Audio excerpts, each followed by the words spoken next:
कल supreme court में भारत सरकार ने हलफनामा दायर किया है महाराष्ट्र सरकार के ने जो ये कहा था कि 2011 की SECC डाटा को हमें नहीं दिया जा रहा। भारत सरकार का बिल्कुल साफ मानना है कि जो 2011 में SECC डाटा आया वह एक तो किसी जाति विशेष के लिए नहीं था और 4,28,000 जातियों के बारे में उसमें विवरण आया। महाराष्ट्र सरकार स्वयं मानती है कि केवल 484 जातियां हैं। किसी भी प्रदेश में 1,000-1,200 से ज़्यादा जातियां नहीं हैं। लेकिन जब 2011 की जातीय जनगणना हुई तो उसमें जो कॉलम भरा गया कि आप अपनी जाति को भरिए, उसमें 4,28,000 जातियों का जिक्र हो गया है। और बहुत सारे बड़ी संख्या में लोगों ने यह भी नहीं बताया कि वह OBC हैं नहीं हैं, केवल उन्होंने अपना किसी ने टाइटल बता दिया कि मैं चौहान हूँ। अब चौहान सामान्य वर्ग भी हो सकता है और अति पिछड़ा भी हो सकता है। और इस तरह से सरकार का बिल्कुल साफ मानना है कि अभी जनगणना का काम चल रहा है और जनगणना के कंप्यूटर में 4,28,000 कॉलम हरगिज नहीं बना सकते हैं और यह बिल्कुल प्रैक्टिकल नहीं है। और जो भी जनगणना हुई है वह उसका डाटा में बहुत सारी टेक्निकल गलतियां हैं। जैसे बहुतों ने OBC होते हुए भी OBC नहीं बताया है, बहुतों ने अपनी जाति के बदले अपने टाइटल को बता दिया है, बहुतों ने अपने गोत्र को बता दिया है, बहुतों ने कुमार भी एक जाति हो गई है जनगणना करने के लिए। तो यह पूरा का पूरा डाटा गलत है और इससे OBC की भी जनगणना परिलक्षित नहीं होती है, क्योंकि बहुतों ने अपना पहचान तो बता दिया पर उन्होंने किसी ने नहीं बताया उन्होंने कि हम OBC हैं कि नहीं।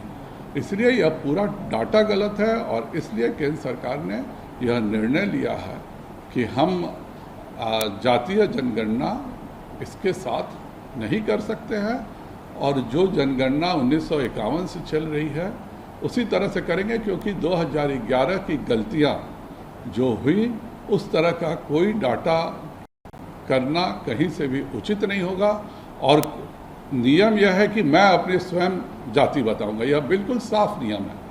तो अगर कोई कहता है कि मैं चौहान हूँ, मैं कुमार हूँ, तो अगले ने 2011 की जनगणना में कुमार लिखा, तो फिर कुछ भी संभव नहीं है कि इस तरह से कोई जनगणना करना।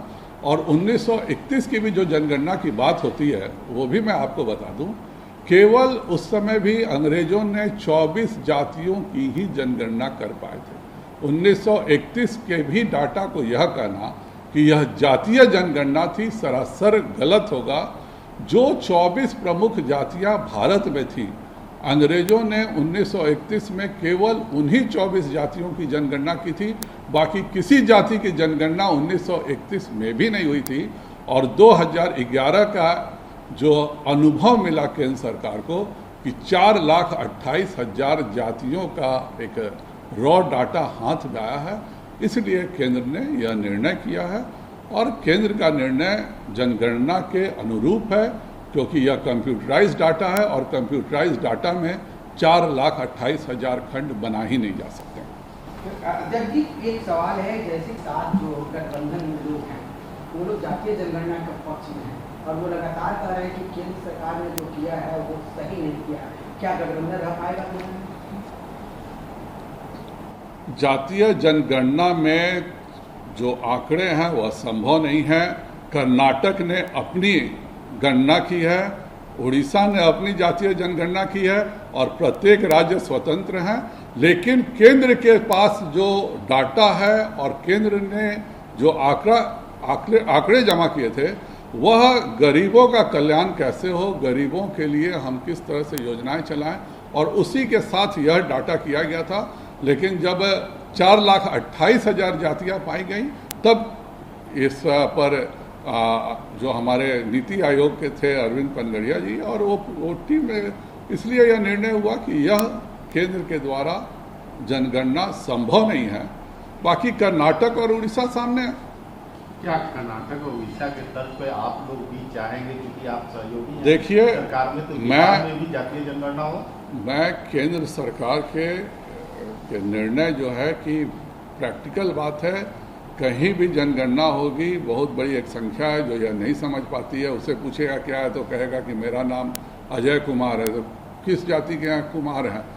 और इस तरह की गलतियाँ बहुत सारी फ्लॉज होते रहेंगी और उसी का नतीजा है कि कर्नाटक में जिसने गणना कराया वो भी आज तक कुछ नहीं कर सका। इसीलिए कोई भी प्रैक्टिकल ढंग से करे, लेकिन हर राज्य के जो अपने परिभाषा हैं उसमें वह कर सकता है।